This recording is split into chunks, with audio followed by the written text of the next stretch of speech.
अगदी ठरवून खलनायकाच्या पद्धतीने जगासमोर आणलं गेलं. आता जसं तुम्ही पुन्हा पुन्हा सांगतात प्रकाशित झाल्यानंतर जे काही होणार असं काय साचलंय त्या पुस्तकात? त्यांना उघडं पाडण्याचा प्रयत्न या पुस्तकातून झालेला आहे. शेवटच्या वाक्यावर जेव्हा वाचक येतो तेव्हा त्याचा तळपायाची आद मस्तकात गेल्याशिवाय राहणार नाही. एक दिवस तुकाराम छोटे म्हणजे काहीतरी 3ऱ्या 4थ्या 5व्या वर्गात वगैरे असावेत. तुकाराम मुंडे काय आहेत असं जर आपण तपासायला गेलो तर मला असं वाटतं की नमस्कार प्रेक्षकांनो, मी अभिजित दराडे तुमचं पॉलिटिकल महाराष्ट्रमध्ये स्वागत करतो. प्रेक्षकांनो, राज्यात एका व्यक्तीची फार चर्चा आहे. कोणी त्यांना नायक मधला शिवाजीराव गायकवाड म्हणताय, तर कोणी रिअल लाईफ सिंघम म्हणताय, कोणी म्हणताय एक दिवसाचा मुख्यमंत्री या माणसाने व्हायला पाहिजे. एक दिवसाचा नव्हे तर महाराष्ट्राचा मुख्यमंत्रीच या माणसाने व्हायला पाहिजे. मी बोलतोय तुकाराम मुंडे यांच्याबद्दल. आता तुकाराम मुंडे हे नक्की काय रसायन आहे हे संपूर्ण महाराष्ट्राने गेल्या काही महिना दीड महिन्याच्या काळात पाहिलेलं आहे, अगदी जवळून घराघरापर्यंत. पण आता तेच तुकाराम मुंडे घडले कसे, तुकाराम मुंडे नक्की इथपर्यंत आले कसे, हे आता पुस्तक रूपातून तुम्हाला पाहायला मिळणार आहे, वाचायला मिळणार आहे. आणि त्याच पुस्तकाचे लेखक शफी पठाण सर माझ्यासोबत. सर, खूप खूप स्वागत आहे पॉलिटिकल महाराष्ट्रामध्ये. Thank you so much. आता जसं मी सांगितलं की तुकाराम मुंडेंची ओळख करून देताना कोणी त्यांना रिअल लाईफ सिंघम म्हणतंय, कोणी नायक चित्रपटातील शिवाजीराव गायकवाड म्हणतंय. तुम्हाला उमगलेले तुकाराम मुंडे कसे? या प्रश्नाच्या उत्तराकडे जाण्याआधी पॉलिटिकल महाराष्ट्राच्या सर्व प्रेक्षकांना माझा नमस्कार आणि तुमचं अभिनंदन यासाठी की तुम्ही एका चांगल्या विषयाला घेऊन ही सगळी धडपड करताय. तुकाराम मुंडे हे सिंघम आहेत की शिवाजीराव गायक, काय ते त्याला जे काही विशेषणं लावली जातात, मला असं वाटतं की ती विशेषणं लोक त्यांच्या प्रेमापोटी लावत असावेत. पण तुकाराम मुंडे हे तुकाराम मुंडेच आहेत. त्यांची तुलना कुठल्याही चित्रपटाच्या नायकाशी केली जाऊ शकत नाही.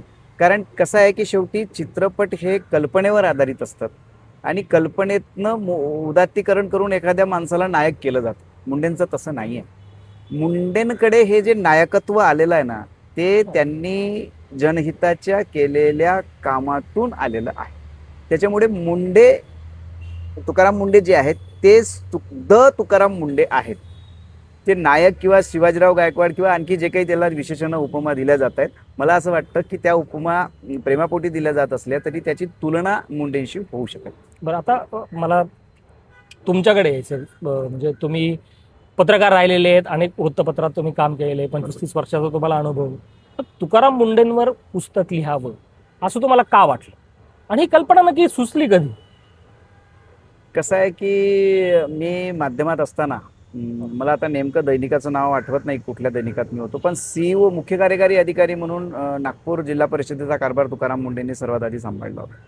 तर त्यानिमित्ताने माझा त्यांचा पहिल्यांदा परिचय नागपुरात झाला आणि तिथून त्यांची कार्यशैली मी अतिशय जवळून पाहिली. तेव्हा एक कर्तव्य कठोरता, पारदर्शकतेचा आग्रह आणि कुठल्याही दबावाला न जुमानता लोककल्याणाच्या कामासाठी थेट 2 हात करायचे अशी तयारी असलेला अधिकारी माझ्या तेव्हापर्यंतच्या पाहण्यात तरी तुकाराम मुंडे हा एकमेव व्यक्ती असे होते. तर मला ते खूप म्हणजे माझ्या पत्रकारितेच्या चौकटीच्या बाहेर जाऊन व्यक्ती म्हणून मला ते आवडायचे, अधिकारी म्हणून मला ते आवडायचे. त्याच्यामुळे मी तसंही त्यांच्या प्रेमात होतो असं म्हणायला हरकत नाही. आणि तेव्हा माझा त्यांचा परिचय झाला. ती कार्यशैली मी अतिशय जवळून पाहिली. मी फारच प्रभावित झालो ती कार्यशैली पाहून. त्यानंतर मध्ये संपर्क आमचा कमी झाला. ते दुसऱ्या ठिकाणी बदली होऊन गेलेत. त्यानंतर पुन्हा 2020 साली जेव्हा कोरोनाचा काळ सुरू होता त्यावेळेला ते नागपूर महापालिकेचे आयुक्त म्हणून नागपुरात आले आणि अर्थात त्यावेळेसपर्यंत काळाच्या पुलाखालून बरंच पाणी वाहून गेलं होतं. तुकाराम मुंडेंच्या कार्यशैलीमध्येही खूप बदल झाला होता. म्हणजे ते जास्त आक्रमक झाले होते. म्हणजे आक्रमक या अर्थाने सकारात्मक अर्थाने बोलतोय. आक्रमक एवढ्यासाठी की ज्या ज्या गोष्टी लोकहिताच्या आहेत आणि त्या व्यवस्थित होत नसतील तर ते त्यांना दंडित करण्यापर्यंत त्यांची मदत केली होती. आणि अधिकारी जर एखादा ऐकत नसेल, जुमानत नसेल तर त्याला आहे त्या ठिकाणी सस्पेंड करून घरी पाठवायचं, या नीतीने ते चालायला लागले होते. हा मोठा फरक मला असं वाटतं की नागपूर जिल्हा परिषदेचे CEO ते नागपूर महापालिकेचे आयुक्त या मधल्या काळात झाला होता. तो मी बघितला. हे माझ्यासाठी फारच आश्चर्यकारक होतं. कारण जे मुंडे मी आधी पाहून गेलो होतो ते जरी अशा लोकहितासाठी आग्रही असले तरी इतकी आक्रमकता वाढण्या इतपत कधी मला ती ठळकपणे जाणवली नाही. पहिल्यांदा असं झालं होतं की मी नागपुरात त्यांचं एक नवीन रूप बघत होतो. तर मला ते जास्त आणखी प्रभावी करणारं ठरलं. आणि कोरोनाच्या काळामध्ये मी जिथे राहतो, आमच्या पार्वतीनगर एक भाग आहे नागपुरामध्ये, मी जिथे राहतो, दुर्दैवाने नागपुरातला कोरोनातला पहिला बळी मी राहतो त्या ठिकाणाहून 2 गल्लीच्या पलीकडे गेलेला होतो. नागपुरात मोठी खडबड होती आणि कोरोनाचा तुम्हा सगळ्यांना माहिती आहे, तो काळ म्हणजे नुसती अफवा जरी पसरली तरी लोक हादरून जायचे, इतका विदारक होता. त्या काळात त्यांनी केवळ 4 तासात एक मोठा परिसर असलेलं पार्वतीनगर एका किल्ल्यात रूपांतरित केलं होतं. कुठलाही अधिकारी जोपर्यंत आपल्या कर्तव्याशी एकनिष्ठ नसेल आणि त्या एकनिष्ठतेला परिणामकारकतेपर्यंत नेण्याची त्याची व्यक्तिगत महत्त्वाकांक्षा नसेल, तर मला असं वाटत नाही की 4 तासात इतक्या मोठ्या परिघाला किल्ल्यात रूपांतरित केलं जाऊ शकते, म्हणजे बंदिस्त किल्ल्यात. ते तुकाराम मुंडेंनी केलं. आणि अशा अनेक गोष्टी आहेत. आता जर मी त्या नमूद करायला गेलो तर मला असं वाटतं वेळ पुरणार नाही. तर एकूण त्यांची जी कार्यशैली आणि लोकहिताचा आग्रह, कर्तव्य कठोरता, हे ज्या आजच्या सामाजिक आणि राजकीय परिस्थितीमध्ये फारच दुर्मिळ वगैरे म्हणता येईल अशा झालेल्या आहेत, त्या गोष्टींनी मला फारच प्रभावित केलं.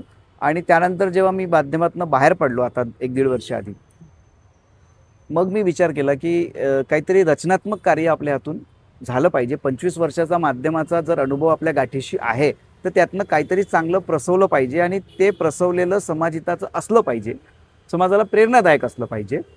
ते आपण केलं पाहिजे. अर्थात त्याचा माझा पोटाशी संबंध होता, माझ्या भाजी भाकरीशी संबंध होता, तो नाकारून मी पुढे जाणार. म्हणजे मी काही केवळ समाजसेवक नाही आहे. तुमच्या माझ्या इतरांसारखं मला पण भाजी भाकरीचा प्रश्न माझ्यासमोर पण असतोच. तर तो ठीक आहे, तो काही प्रमाणात या माध्यमातून सुटेल. पण तेवढ्यासाठी म्हणून कोणाला तरी नायक करायचं, कोणाला तरी हिरो करायचं आणि तुमच्या अंगी असलेल्या शब्दांतून एखाद्याला नाहक मोठं करण्यापेक्षा जो खरंच त्या गोष्टी डिझर्व करतो अशा माणसाला आपण जगासमोर आणलं पाहिजे. त्याचे अनेक अस्पर्शित पैलू जे आहेत ते लोकांपुढे, वाचकांपुढे आले पाहिजे, असा उद्देश माझ्या डोक्यात होता.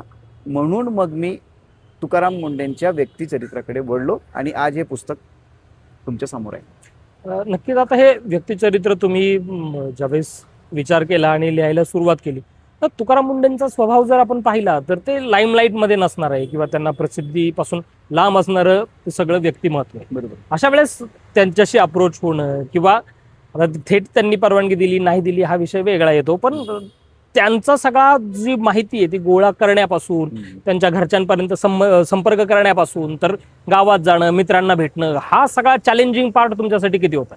हा खूपच चॅलेंजिंग पार्ट होता. आणि जेव्हा ह्या पुस्तकाचे म्हणजे मुद्रित झालेल्या पुस्तकाची पानं मी उलटून बघतो तेव्हा मला स्वतःलाच विश्वास होत नाही की मी हे कसं करू शकलो.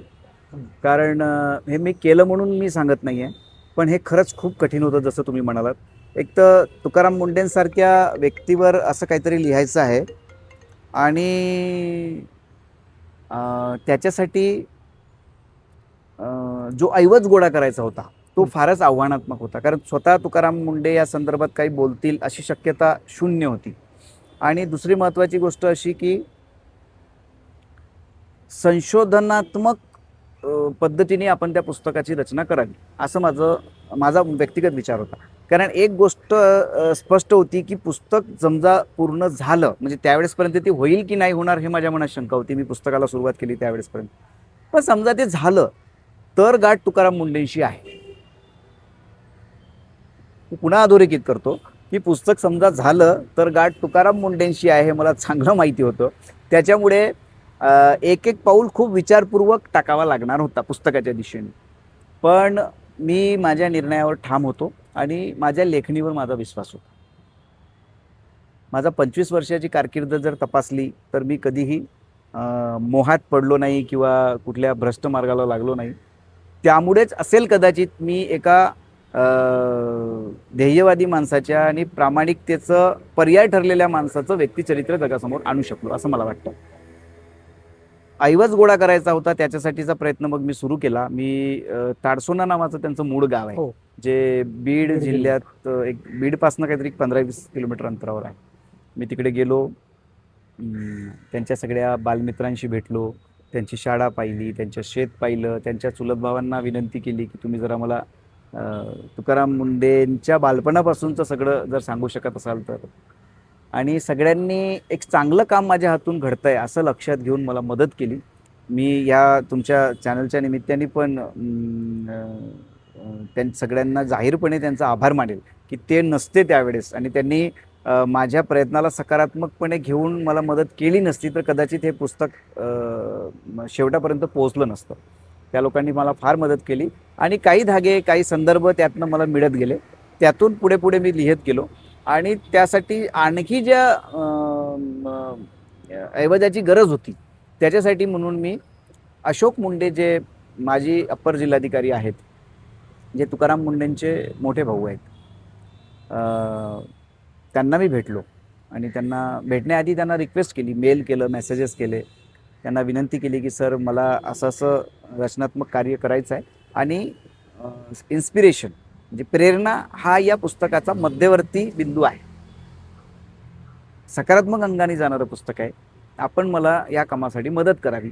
आणि अशोक मुंडे सरांचाही मी आभार मानेल की त्यांनी माझ्यावर विश्वास ठेवून, कारण हे खूप मोठी गोष्ट होती. कोणीतरी एक तिसरा माणूस येतो ज्याला त्यांनी कधीही पाहिलं ओळखलेलं नाही आहे आणि तो तुकाराम मुंडेच्या प्रवासावर पुस्तक लिहायचं म्हणतोय आणि त्याला त्या पुस्तकासाठी आवश्यक असलेली माहिती पुरवायची आहे. पटकन कोणी विश्वास ठेवेल असं शक्य होत नाही. पण अशोक मुंडेंनी ना कदाचित माझे प्रयत्न प्रामाणिक वाटले असावे, त्यांनी मला मदत केली, काही संदर्भ पुरवलेत आणि त्या आधारावर मग मी या पुस्तकाच्या शेवटापर्यंत पोहोचू शकतो. की आता पुस्तक घडलं कसं, त्यात चॅलेंजिंग पार्ट किती आले, माहिती संकलन करणं, गोळा करणं, तो ऐवज गोळा करणं, हे खरंच चॅलेंजिंगच होतं तुमच्यासाठी. मी आता पुस्तकाच्या गाभ्या संदर्भात येतो. तुकाराम मुंडेंना काही राजकीय लोक असं म्हणतात की हा ॲरोगंट अधिकारी आहे. तुकाराम मुंडेंची संपूर्ण कारकीर्द काही अंशी जे राजकीय लोकांनी दाखवली ती वादग्रस्त राहिलेली. अशा वेळेस पुस्तकातला जो मजकूर येणार होता ते तुम्ही लिटरली मुंडेंनी लिहायचं म्हणजे फॅक्टच्या पलीकडे तुम्हाला जाता येणार नव्हतं. मग याचं मॅनेजमेंट करणं किंवा हे वादग्रस्त सगळं येणं त्यात, हे तुम्हाला थोडं रिस्की नाही वाटलं त्यात काही? ह्या पुस्तकाच्या निर्मिती आधी जर तुम्ही हा मला प्रश्न विचारला असता तर कदाचित माझं मत वेगळं राहू शकलं असतं. पण पुस्तकाच्या निर्मितीनंतर जेव्हा मी त्यांचं संपूर्ण आयुष्य म्हणजे अक्षरशः मी एक एक पान जगत होतो त्यांचं आयुष्य एक एक पानावरचं, तर मला असं वाटतं की तुकाराम मुंडेंना अगदी ठरवून खलनायकाच्या पद्धतीने जगासमोर आणलं गेलं, आधी पण आता पण. आणि मला ही भीती आहे की ते सनदी सेवेत असेपर्यंतही असे प्रयत्न थांबणारे नाही आहे. कारण एक मोठा वर्ग राजकारणातला आणि समाजकारणातला असा आहे ज्यांना तुकाराम मुंडे मोठा झालेला अजिबात चालणार नाही. एक लक्षात घ्या, ज्याला आम्ही अहंकार वगैरे संबोधतो ना, म्हणजे तुकाराम मुंडे अहंकारी आहेत असे जे लोक बोलतात, त्यातला अहंकार या शब्दावर मला विशेषत्वाने भर द्यायचा आहे. तो अहंकार नाही आहे, तो सत्याचा आग्रह आहे. तो कर्तव्याची जाणीव करून देण्याचा त्यांची एक पद्धत आहे. तो शिस्तीनुसार काम करावं समोरच्यांनी याच्यासाठीचा हट्ट आहे. आता ज्या लहान एक 7-8 वर्ष असलेल्या तुकारामने त्याच्या शेतीचे मोजमाप करायला आलेल्या तलाट्याने लाच मागितल्यावर आणि वडिलांकडे लाचेसाठी द्यायला पैसे नसल्यावर आणि त्यांना कर्ज घ्यावं लागल्यावर जे काही घरी आर्थिक अडचणी पाहिल्या असतील, जी ससेहोलपट सहन केलेली असेल, तो तुकाराम कलेक्टर झाल्यावर एखाद्या लाचखोर अधिकाऱ्याला तिथल्या तिथं जर निलंबित करत असेल तर त्या निलंबनाच्या कृतीला तुम्ही अहंकार कसे ठरवणार आहात मला सांगा. अहंकाराची जी व्याख्या आहे, हां, त्या तलाट्याची कुठलीही चूक नसताना केवळ कलेक्टर आलाय बा तुम्ही सलामी दिली नाही किंवा कलेक्टर आलाय बा तुम्ही वेळेत हजर झाला नाहीत या एका क्षुल्लक कारणासाठी जर एखादा जिल्हाधिकारी तलाट्याला निलंबित करत असेल तर मला असं वाटतं की तो अहंकार आहे. पण त्यांनी आपल्या कर्तव्यात कसूर केलेला आहे आणि त्याच्याकडून ज्या गोष्टीचं ते वेतन घेतोय त्या वेतनाच्या म्हणजे वेतनासाठी जे काम करायला पाहिजे ते त्यानं केलेलं नाही आहे. त्याच्यासाठी जिल्हाधिकारी म्हणून जर ते त्याला निलंबित करत असतील तर यात अहंकार कुठून आला? तुकाराम मुंडे हे अतिशय शिस्तीशीर अधिकारी आहेत. बेशिस्त त्यांना आवडत नाही. बेशिस्त एखादा कर्मचारी वागला तर ते त्याला तिथले तिथे निलंबित करतात. हा जर त्यांचा अहंकार असेल तर मला असं वाटतं की राज्यभरातील आणि देशभरातील सर्व सनदी अधिकाऱ्यांनी तुकाराम मुंढेंकडून प्रेरणा घेऊन हा अहंकार जाणीवपूर्वक स्वीकारला पाहिजे. सर, आता हे सगळं तुम्ही बोलत असताना तुकाराम मुंढेंची जी कार्यशैली आहे ती त्यांच्यात कशी आली, म्हणजे कशामुळे तुकाराम मुंढे इतक्या कडक शिस्तीचे अधिकारी बनले हे तर आता या तुमच्या ओघाओघात ते सगळं आलंच. पण तुकाराम मुंढेंची अगदी CEO पासून तर आता FDAच्या कमिशनर पर्यंत जी सगळी कारकीर्द आहे सनदी अधिकारी म्हणून, त्यात अनेक ठिकाणी त्यांचे वादाचे निर्णय असतील किंवा त्यांच्यासोबत झालेले वाद, अगदी आपण पुण्यात जर पाहायला गेलं तर PMPMLचे संचालक असताना जे काही वाद उद्भवले होते, नागपूरचे आयुक्त असताना सुद्धा फार मोठ्या प्रमाणात वाद झाले होते, सोलापूरमध्ये तेच झाले होते. हे सगळे मांडताना काय अडचणी तुमच्या डोळ्यासमोर येत होत्या? कारण हे ज्या वेळेस समोर येईल, वाचलं जाईल, त्यातून वाद होतील, काही राज्यभरात कॉन्ट्रोवर्सी निर्माण होईल, अशी काही भीती वाटत नव्हती? नाही बघा, भीती हा प्रश्न तर ज्या वेळेला मी माध्यमात येण्याचा निर्णय घेतला होता त्याच वेळेस भीती या शब्दाला मी तिलांजली दिली होती. कारण हे क्षेत्र असं आहे की इथे भीती मनात बाळगून वगैरे येता येत नाही, आलं तर मग टिकता येत नाही. तर भीती वगैरेचा तर काही प्रश्न नव्हताच. आणि तुकाराम मुंढेंवर लिहायचं आहे हे ज्यावेळेस मी ठरवलं होतं त्यावेळी अनेक गोष्टी प्रतिकूल असतील आणि त्या प्रतिकूल गोष्टींशी आपल्याला भिडावं लागेल याची माझी मनस्वी तयारी झाली होती. त्यानंतरच मी लेखणी हातात घेतली आणि पुस्तकाकडे वळलो. त्याच्यामुळे भीती अजिबात नव्हती, आजही नाही. आणि प्रकाशित झाल्यानंतर जे काही होणार आहे, आय रिपीट अगेन, की प्रकाशित झाल्यानंतर जे काही होणार आहे त्याची भीती ही तीड मात्र माझ्या मनात नाही. मला त्यावरच यायचंय. प्रकाशित, आता जसं तुम्ही पुन्हा पुन्हा सांगतात प्रकाशित झाल्यानंतर जे काही होणार, असं काय साचलंय त्या पुस्तकात? हे बघा, हे पुस्तक तुकाराम मुंढेंचं चरित्र ग्रंथ आहे. मला असं वाटतं एवढं उत्तरच पुरेसं आहे. तुकाराम मुंढेंचं चरित्र ग्रंथ आहे असं ज्या वेळेला मी लेखक म्हणून बोलतो त्यावेळेला मला आणखी त्याला विस्ताराने सांगायची गरज आहे असं वाटत नाही. पण तरीही जर तुमचा हा प्रश्न असेल तर मला असं वाटतं की तुकाराम मुंढेंनी लोकहितास्त जे निर्णय घेतले आणि ते निर्णय ज्या ज्या लोकांसाठी अडचणीचे होते त्या लोकांनी ज्या पातळींवर त्यांची अडवणूक केलेली आहे त्यांना उघडं पाडण्याचा प्रयत्न या पुस्तकातून झालेला आहे. ते नावासहित असेल. आता मला असं वाटतं की त्यासाठी 17 तारखेपर्यंत आपण थांबायला, तो कालावधी काही फार लांब नाही आहे. उद्या 10 तारीख आहे, एक 6-7 दिवसात पुस्तक वाचकांसमोर असेल. वाचकांनी ठरवावं ते वाचून. पण मला एक म्हणजे स्पष्ट सांगायचं आहे की नुसतंच गोड गोड सगळं काही आहे त्या पुस्तकात असं नाही आहे. इन्स्पिरेशन म्हणजे प्रेरणा ही जरी मध्यवर्ती संकल्पना असली तरी पुस्तक जिथे जाऊन संपत आहे, म्हणजे पुस्तकाच्या शेवटच्या पानावर वाचक जेव्हा येतो, शेवटच्या वाक्यावर जेव्हा वाचक येतो तेव्हा त्याचा तळपायाची आद मस्तकात गेल्याशिवाय राहणार नाही असं लेखक म्हणून मला आजही वाटतं. तुकाराम मुंढेंना हे तुम्ही दाखवलं सगळं, काही चर्चा झाली? व्यक्तिचरित्र लिहिताना तशी कुठल्या परवानगीची किंवा तुम्ही लिहिलेल्या पुस्तकाच्या तपशिलाची फेर तपासणी वगैरे त्या मुख्य ज्याच्यावर तो प्लॉट आहे, ज्याच्यावर आपण हे सगळं लिहितोय त्याला दाखवायलाच पाहिजे असं काही कुठले संकेत वा नियम नाही आहेत. त्याच्यामुळे मला माझ्या लेखणीवर विश्वास होता. काही कल्पना वगैरे दिली होती? नाही, त्याची गरज मला पडली नाही. मी त्यांचे जे मोठे बंधू आहेत त्यांना मी लिहिलेलं काही लिखाण जे आहे ते त्यांना दाखवलं होतं. आणि महत्त्वाचं म्हणजे असं आहे की त्यांना त्यात काहीही आक्षेपार्ह वाटलं नसावं, नाहीतर त्यांनी मला त्याच वेळेस तिथे थांबवलं असतं. त्यांच्याकडून मला असं कुठली आडकाठी न आल्याने मी पुढे गेलो आणि पुस्तक पूर्ण झालं. कदाचित खूप वर्षानंतर एखादं पुस्तक येतंय आणि त्या पुस्तकाची चर्चा होतीये की हे कधीपर्यंत येतंय. सगळ्यात आता जर ज्या ऑनलाईन मार्केटमध्ये जर आपण पाहिलं, ऑफलाईन सोडून ऑनलाईन मार्केटमध्ये जरी आपण पाहिलं तरी सगळ्यात अवेटेड असणारं किंवा प्री बुकिंग होणारं पुस्तक म्हणून तुम्ही पुस्तक येण्याच्या आधीच त्याचे रेकॉर्ड बनवत चाललेलं आहात. आणि अर्थातच तुकाराम मुंढे नक्की आता घराघरात FDAमुळे पोहोचले, पण तुकाराम मुंढे कोण आहे? तुकाराम मुंढे घडले कसे?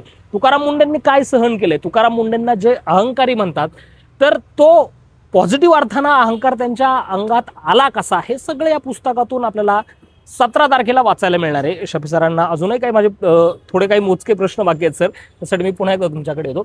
तुकाराम मुंढेंनी पाहिलेली गरिबी असेल, त्यांनी पाहिलेलं करप्शन असेल, अगदी बालवयात पाहिलेलं करप्शन असेल, त्याचा इफेक्ट तुकाराम मुंडेंवर झाला आणि ते घडत कसे गेले आणि आत्ताच्या घडीला तुम्ही वाचलेले तुकाराम मुंडे कसे?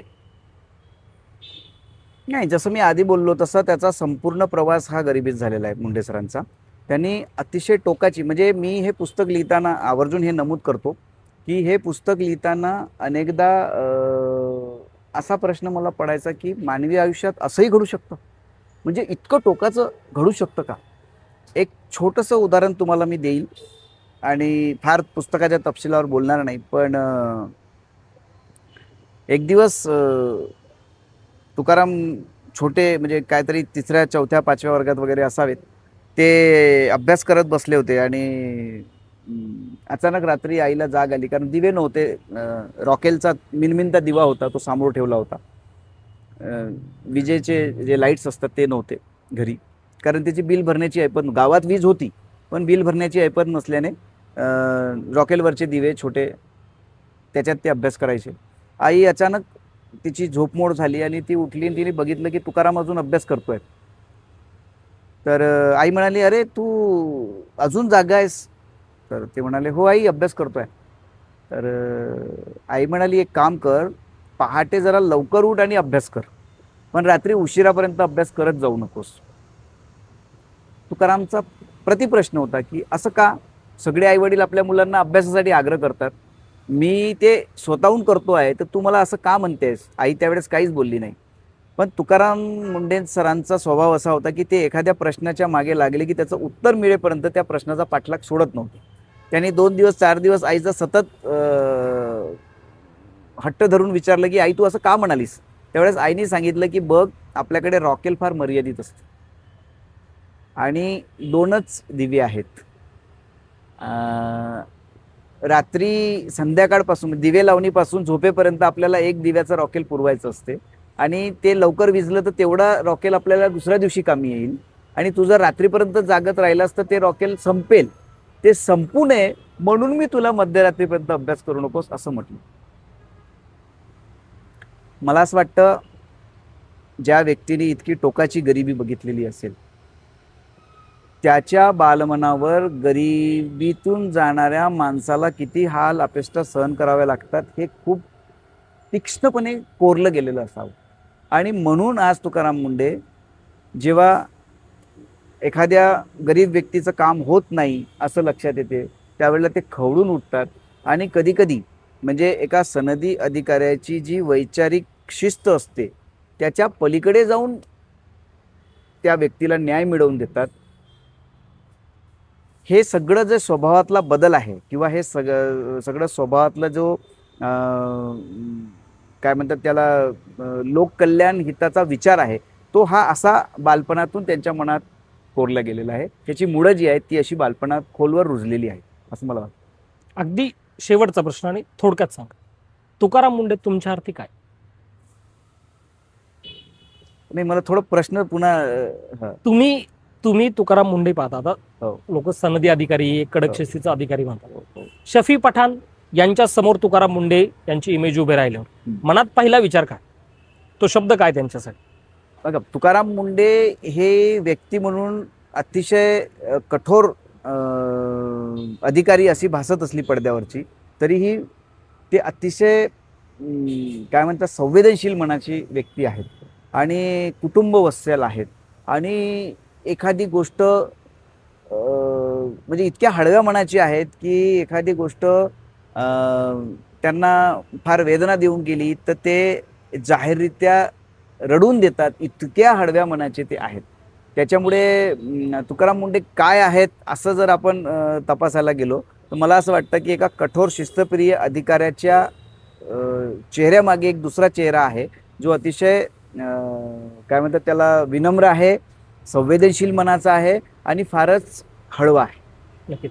शफी पठाण सर, खूप खूप धन्यवाद तुमचे. या तुमच्या धावपळीच्या कसं काय व्यस्त वेळेतून तुम्ही वेळ दिला आणि सगळ्या प्रश्नांची सविस्तर उत्तरं दिले. हे शफी पठाण सर होते. तुकाराम मुंडे वाचायचे असतील, ते समजून घ्यायचे असतील, 17 तारखेपर्यंत तुम्हाला वाट पाहावी लागेल. 17 तारखेला तुकाराम मुंडे यांच्यावरील शफी पठाण सरांचं जे पुस्तक आहे ते प्रकाशित होईल आणि त्यानंतर महाराष्ट्रात मोठा भूकंप होऊ शकतो. महाराष्ट्रात अनेक चेहरे जे जिथं जिथं तुकाराम मुंडे फिरलेले आहेत तिथले तिथले चेहरे उघडे होऊ शकतात. अर्थात ते होतील नाही होतील 17 तारखेपर्यंत वाट पाहूयात. आणि संपूर्ण महाराष्ट्राला जशी या पुस्तकाची वाट पाहण्याची ओढ लागलेली आहे तशी आम्हाला 17 तारखेला ज्यावेळेस पुस्तक बाजारात येईल त्यावेळेस पुन्हा एकदा आपण भेटूयात आणि नक्की तुकाराम मुंडे काय, तुकाराम मुंडे कोण हे समजून घेऊयात. या व्हिडिओत इथंच थांबू. धन्यवाद.